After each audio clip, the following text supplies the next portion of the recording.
cómo evaluar las competencias desde el enfoque formativo. Por favor, vamos a invitar a Senia, quien nos va a clarificar justamente cómo debemos evaluar las competencias desde el enfoque formativo. Adelante, Senia. Gracias, Carlos. Bien, respecto a la pregunta, como nos comentaba Marcelino, la evaluación es un proceso que ocurre de manera iterativa a lo largo de la o las experiencias de aprendizaje, ¿no? Y sabemos desde el enfoque por competencias que aprendemos a ser competentes cuando nos enfrentamos a situaciones, ojalá siempre las reales y si no también simuladas, que nos permitan justamente movilizar y al tratar de resolverlas, pues poder desarrollar nuestras competencias. Entonces vamos a ver el caso muy breve del profesor Juan, que ha planteado a partir de los recursos de Aprendo en Casa una experiencia de aprendizaje para sus estudiantes, ¿no? Él plantea, por ejemplo, una situación significativa que en resumen se trata de que a un estudiante le llama la atención mucho una de las recomendaciones que ha escuchado a lo largo del presente año en el contexto de la pandemia. Y la recomendación que más le llama la atención es hacer actividad física y está asociado al sobrepeso, ¿no? Ya sea por sedentarismo o por una alimentación en exceso en calorías.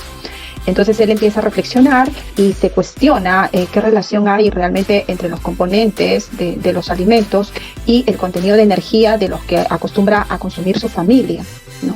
Y que cómo podría promover o desarrollar evidencias científicas desde la actividad científica para probar o poder indagar los efectos de la práctica frecuente de los ejercicios físicos, ¿no? Entonces, a partir de esto, vemos que estas preguntas que ha planteado la situación están convocando a que las respuestas que produzcan los estudiantes sean originales.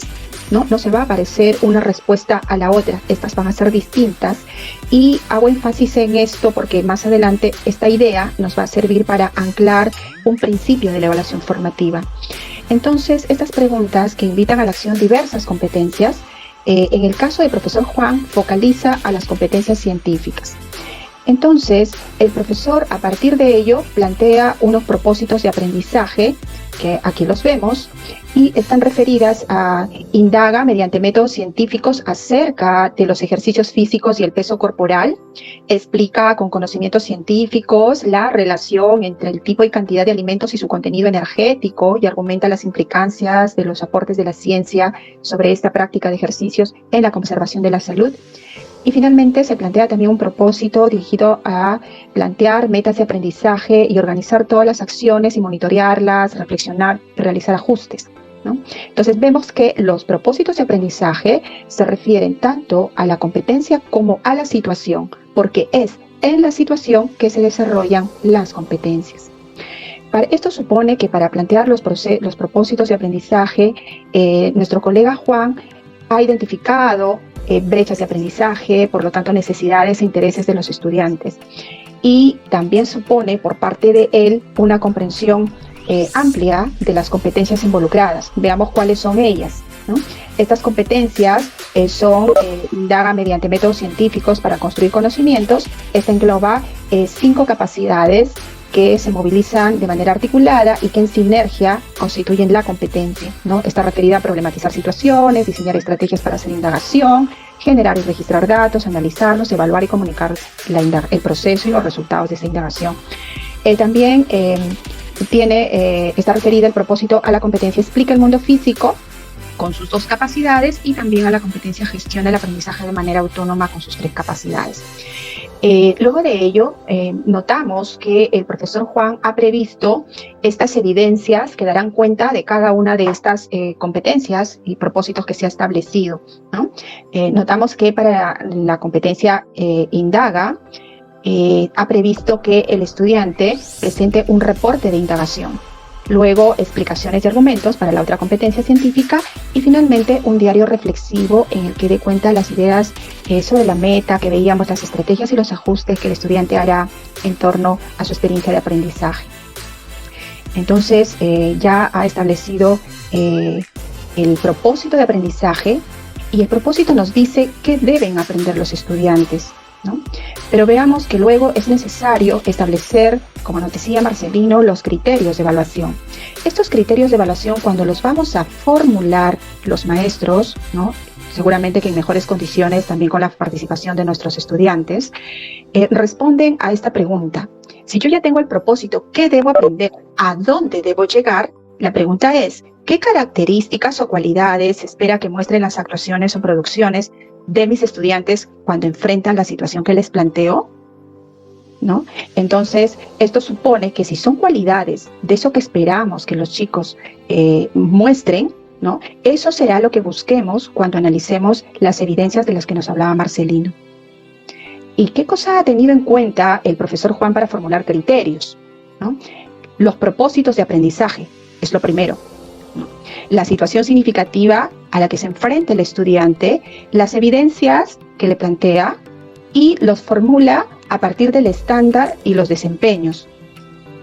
Estos criterios de evaluación tienen un rasgo muy marcado y es que tienen que tener claridad para los destinatarios. ¿Y quiénes son los destinatarios de los criterios? ¿No? Nuestros estudiantes. Tienen que ser claros para ellos, tiene que ser dialogado con ellos y comprendidos desde el inicio de la experiencia de aprendizaje. Entonces, cuando toma como referencia para formularlos los estándares y los desempeños, es porque estas describen a la competencia. En el caso de los estándares son descripciones complejas y en el caso de los desempeños son descripciones mucho más específicas. Ahora, si recordamos que el reto que nuestro colega Juan ha planteado a los estudiantes es que va a reflexionar sobre el contenido nutricional y el contenido energético que brindan los alimentos, porque le preocupa que haya una situación de sobrepeso al estudiante debido a que es una condición que se ha visto a lo largo de la coyuntura que pone vulnerable a la persona no solo ante COVID-19, sino ante otras enfermedades. Entonces, va a generar respuestas abiertas, no se va a parecer una respuesta a la otra. Recuerdan que les decía que esto es importante, saber que el reto va a generar respuestas auténticas, originales. Entonces, si eso es así y no hay un único proceso de solución para esos desafíos, los criterios de evaluación cumplen el propósito de guiar la evaluación de las actuaciones o producciones que tengan nuestros estudiantes. Puedo tener esa diversidad de evidencias, pero la mirada y el lente con el que yo los miro precisamente es lo mismo. Entonces, esos criterios de evaluación cumplen ese propósito. Ahora veamos como ejemplo los criterios que el profesor Juan plantea para la competencia indaga mediante métodos científicos para construir conocimientos. Aquí él los plantea, miren, de manera holística y comprende las 5 capacidades que tiene esta competencia, ¿no? Entonces, incluso acá tiene una forma de poderlo presentar como en primera persona, porque el destinatario fundamental es el estudiante, ¿no? Claro que también nuestro propio docente. Entonces, si estos son sus criterios de evaluación, ¿quién y cuándo va a usar estos criterios de evaluación? Naturalmente, el colega Juan, ¿no? Y sus estudiantes. Al inicio de la experiencia de aprendizaje, porque deben saber qué cualidades, ¿no? Qué características va a tener esa actuación o qué se espera que muestren cuando va a presentar la evidencia. Durante la experiencia de aprendizaje, durante el desarrollo de las actividades de indagación, por el lado del profesor es para observar con detalle qué recursos, qué capacidades o un recurso en específico que pudiera ser un conocimiento, una estrategia, por ejemplo, está empleando el estudiante para ir desarrollando o ir haciendo la resolución del desafío, ¿no? Y entonces pone el foco allí porque los criterios contrastados todo el tiempo con el quehacer del estudiante le van a dar el insumo de qué necesidades específicas están emergiendo en los estudiantes para brindarles retroalimentación. Y al término o cuando ya se tiene lista la evidencia, los criterios sirven para observar necesariamente, ¿no? Necesariamente el uso combinado de las capacidades que involucran a la competencia. Cuando está enfrentando la situación, cuando ha resuelto la situación, cómo es que ha hecho este uso combinado de las capacidades. Entonces nos decía Marcelino que tiene sentido la evaluación formativa a lo largo de la experiencia de aprendizaje. Entonces aquí vemos que el profesor Juan, cuando estén desarrollando sus actividades de indagación, entonces los estudiantes irán apoyándose para ir sabiendo si van por buen camino, ¿no? Entonces, cuando planteamos criterios de evaluación, nosotros tenemos que pensar que van a ser utilizados a lo largo de la experiencia de aprendizaje. ¿Y cómo es que a partir de estos criterios de evaluación que ha planteado nuestro colega Juan, él elabora un instrumento de evaluación? Si ya tiene, ¿no es cierto?, los criterios, que son descripciones, otra vez, de lo que debe mostrar el estudiante, entonces es lo que esperamos ver. Por lo tanto, si es que quiere, por ejemplo, hacer un instrumento de análisis de evidencia, ojo, de análisis de evidencia, entonces esos criterios pasan a ser el logro esperado, ¿no? Y a partir de allí, él hará la graduación hacia el nivel en proceso o logro destacado, en inicio, etc. Él también tiene claro que su rúbrica va a ir perfeccionándose al ser utilizada reflexivamente, pues cuando se las muestre a los estudiantes en la primera experiencia de aprendizaje, converse con ellos, él va a saber si realmente ha resultado ser clara. Por lo tanto, en un proceso de ensayo y error es que él va a ir ajustando su rúbrica. Esta es una característica básica de este instrumento. Veamos acá un ejemplo, ¿no? Si los criterios son las cualidades esperadas en la actuación del estudiante al resolver la situación, ¿no?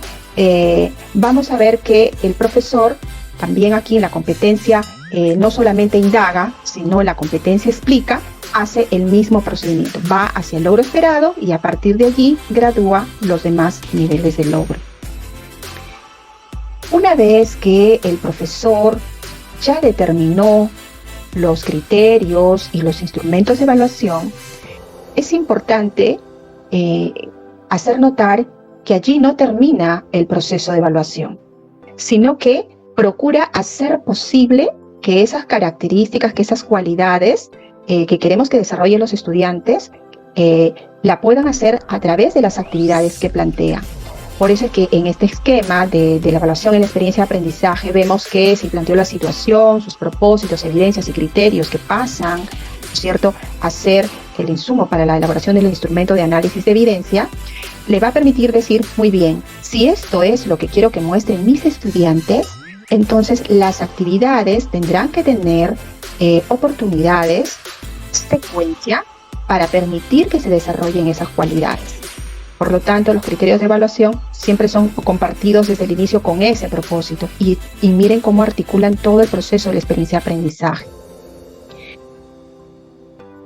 A continuación, vamos a ver, bueno, porque de alguna manera breve, porque ya han tenido, entiendo, otras jornadas más específicas de análisis de evidencias, ¿no? Sin embargo, vamos a ver una en la que el profesor Juan utilizaría el instrumento de evaluación, en este caso una rúbrica a partir de sus criterios, ¿no?, para analizar una de las producciones de sus estudiantes.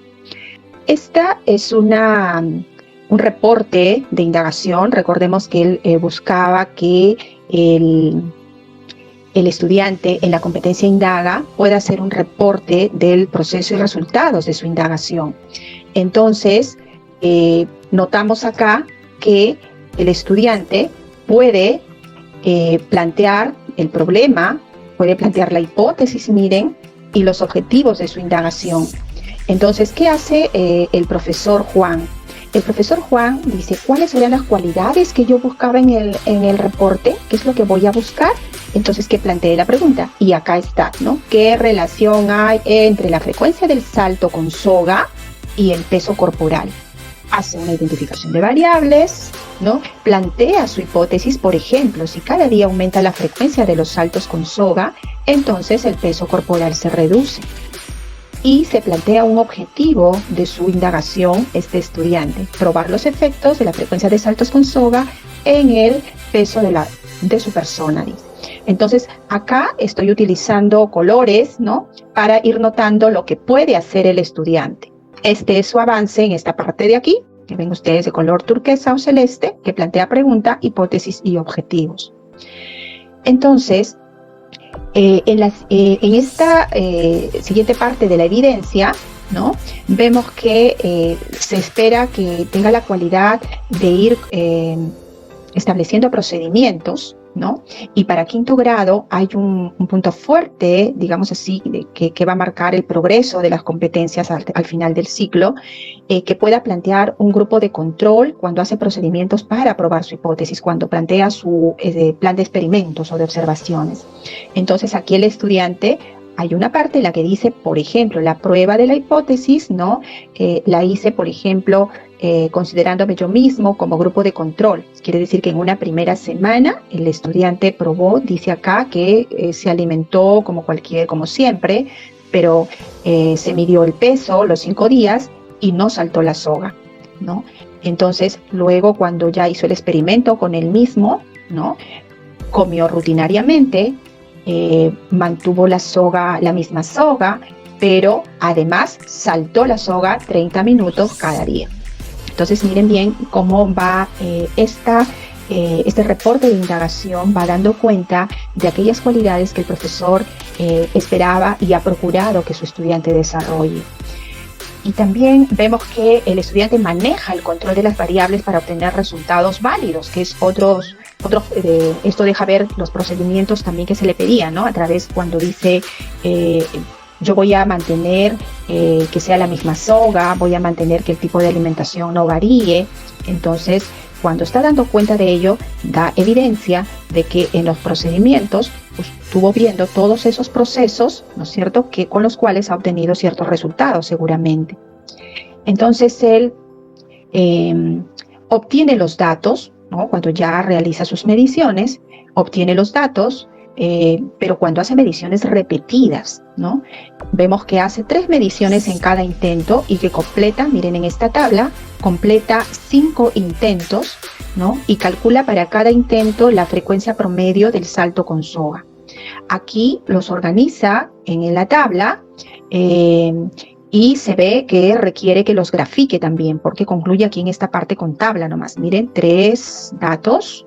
Saca cada medida de salto con soga en 2 minutos, luego lo divide y ya saca la frecuencia, ¿no? La frecuencia es el número de saltos por minuto.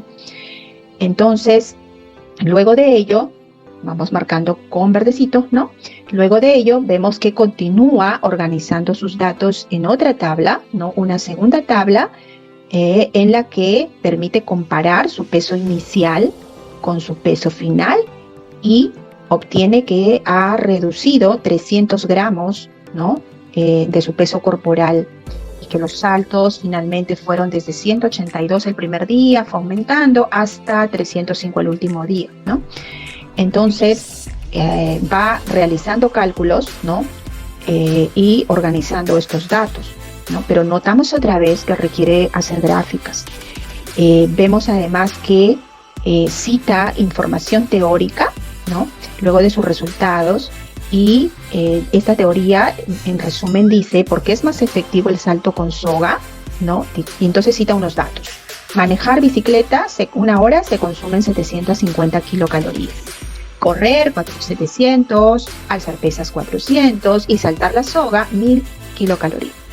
Esto para decir que los saltos con soga son los ejercicios más efectivos, ¿no? Para generar una conservación o una reducción del peso corporal, y además dice que la literatura que ha leído le indica que además genera que se liberen unas sustancias que hacen sentir bien a la persona. Entonces está fundamentando con información científica a que se deja ver los procedimientos. ¿Y por qué deducimos que son los procedimientos? Que los ha fundamentado, porque si no, no hubiera elegido el salto con soga dentro de otros deportes, ¿no? Y así miren, no vamos a entrar en tanto detalle de un área en particular, pero va comparando los datos. Entonces, los resultados que tiene, otra vez trae a la hipótesis, entonces está combinando las capacidades de analiza y los procedimientos, diseña y de problematiza, al momento en que pone al frente sus resultados obtenidos con la hipótesis que planteó. Y la vuelve a escribir incluso, ¿no? Dice, si cada día aumento la frecuencia de saltos con soga, entonces el peso corporal se reduce. Resultado al 5.º día, 300 gramos menos de mi peso. Hipótesis válida. Y justo Los criterios de evaluación le pedían que contraste su hipótesis con los resultados, con información científica y que valide o refute su hipótesis y que además establezca conclusiones, miren, ¿no? Que hemos señalado acá con rojito, y que las fundamenta básicamente en los resultados, ¿no? Podría fundamentar también con la teoría, pero lo fundamento con los resultados. Sin embargo, vamos notando que hay algunos rasgos que todavía no se ven. Entonces, cuando hacemos el análisis de evidencia, brevemente decimos que lo que hay que mirar es lo que puede hacer el estudiante y también vamos identificando en qué requiere mejorar, ¿no? Entonces, si habíamos dicho que en la rúbrica de evaluación los criterios de evaluación pasan a ser el nivel esperado de la competencia, observamos entonces que no alcanza el nivel esperado. Entonces el profesor podrá seguir mirando, ¿no? Para poder ver en realidad qué es lo que necesita nuestro estudiante hasta encontrar la ubicación con la descripción con la que más concuerde en su rúbrica con lo que puede hacer el estudiante. Y así, acá tenemos entonces cómo es que hace ese concordar, ¿no?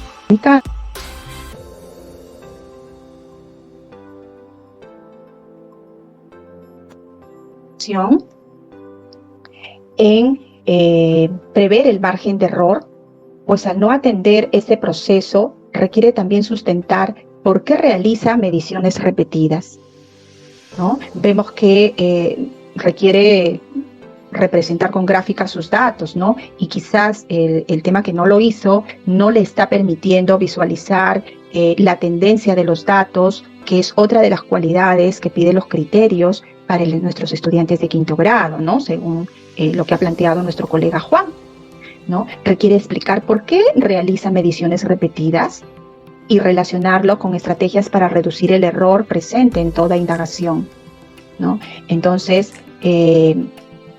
si estos son los aspectos donde más se requiere retroalimentación, ¿no? Vemos que, fíjense, corresponde a ciertos aspectos de las capacidades, ¿no?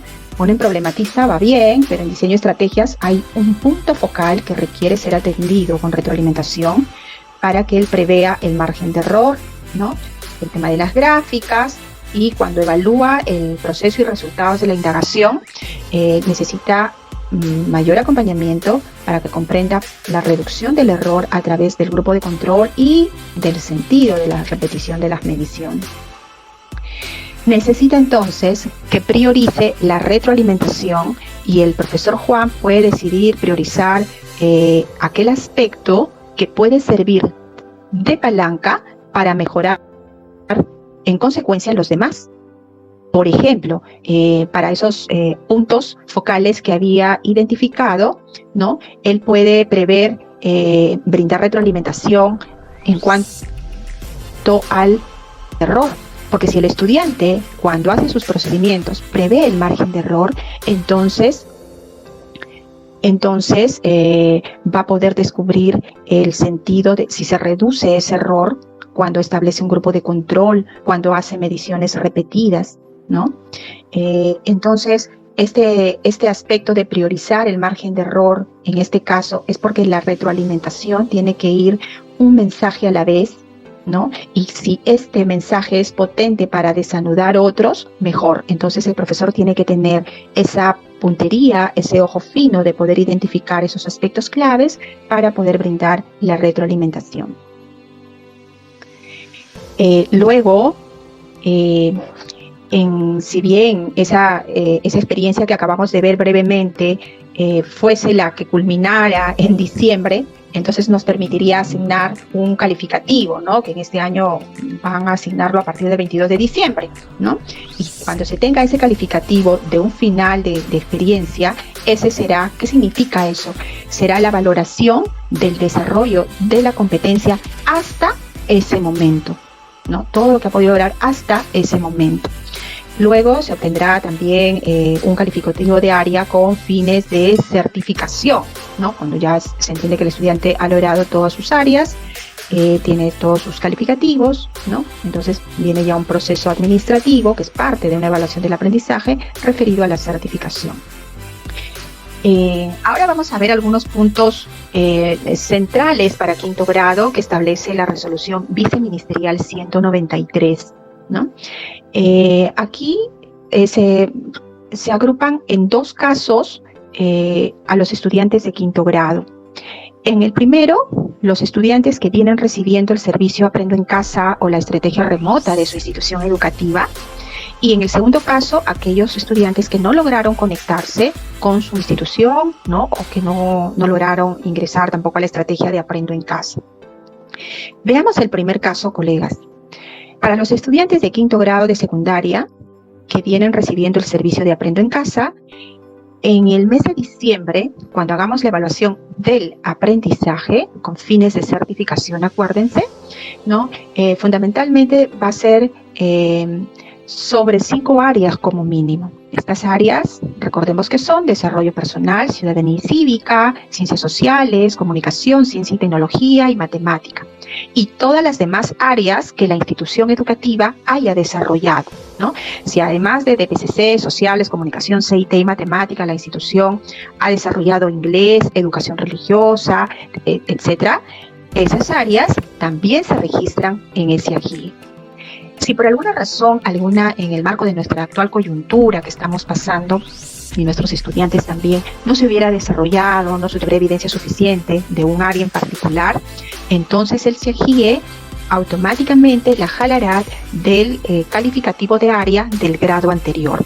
Una vez que tiene todos sus calificativos de área, van al acta oficial, ¿no? Y se certificará normalmente en caso de tener al menos 11 en todas estas áreas. Pero si el estudiante requiriera un tiempo adicional, no ha alcanzado el calificativo mínimo de 11, en este caso que utilizan escala vigesimal, o quizás tiene un área, un taller pendiente de recuperación a la fecha, ¿no?, de los grados anteriores, entonces él puede desarrollar la carpeta de recuperación, ¿no? Esta carpeta tiene recursos, actividades de autoaprendizaje, esa es la característica, que puede desarrollarla durante 8 semanas en enero y febrero, ¿no?, según indicaciones, y la podrá presentar allí a su institución educativa a distancia, ya se ven los mecanismos, ¿no?, más propicios, más convenientes para el estudiante, y lo presentaría en marzo del 2021 cuando se inicie el año escolar. Entonces completará sus calificativos de área, tendrá su acta oficial y finalmente su certificado de estudios. Pero si luego de ello, recordemos que nuestros chicos promocionales ya salen de la secundaria y pudieran necesitar después de febrero un tiempo adicional para desarrollar, ciertas competencias, ¿no?, regularizar alguna área, entonces se puede solicitar una evaluación de subsanación a los 30 días, ¿no? Y si aún necesita, bueno, queda abierto en realidad cada 30 días hasta lograr desarrollar sus competencias y alcanzar al menos 11 como mínimo en las 5 áreas, ¿no?, y la que estuviera pendiente de recuperación de grados anteriores. Entonces, una vez regularizado, puede obtener sus certificados de estudios. En el caso de nuestros estudiantes que no pudieron acceder al servicio a pesar de todos los esfuerzos, hay estudiantes que no lograron acceder a este servicio o no tuvieron contacto con sus docentes, entonces ellos en diciembre en el acta oficial, digamos que van a ir en blanco, ¿no?, y tienen la oportunidad, por ejemplo, si es que han desarrollado estudios independientes, es decir, han estudiado por su cuenta, ¿no?, y tienen su folder o su portafolio, como le queramos llamar, entonces se puede presentar, apenas se inicien las clases en el 2021, en marzo, puede presentar ese portafolio, ¿no?, que dará cuenta de su aprendizaje, el profesor lo recibirá, lo valorará y entonces podrá registrar en el acta los calificativos del estudiante, ¿no?, en las áreas y obtendrá su certificado normalmente. Pero si no hubiera hecho sus estudios independientes, él puede tomar también, en el caso de enero y febrero, la carpeta de recuperación, que hemos dicho que tiene actividades de autoaprendizaje, ¿no? Entonces allí presentará sus evidencias, ¿no?, y con ello podrá subsanar también, si es que tuviera un taller, un área pendiente de grados anteriores, pendiente de recuperación. Si después de marzo 2021 el estudiante aún requiriere mayor tiempo, puede acogerse a la evaluación de subsanación otra vez hasta obtener el calificativo mínimo, ¿no?, en al menos las 5 áreas que hemos mencionado, de PCC, sociales, comunicación, CIT y matemática, ¿no?, y en el área o taller pendiente de recuperación de grados anteriores, ¿no? Entonces, ¿Por qué? Porque las demás áreas se completarían con el calificativo de área del grado anterior. Eso lo hace automáticamente, lo haría automáticamente el CIAGIE. Se registra otra vez el acta oficial y obtiene sus certificados, con ello completando los estudios de educación básica. Eso tendríamos allí con la evaluación de los aprendizajes en el escenario diciembre. Carlos. Muchas gracias.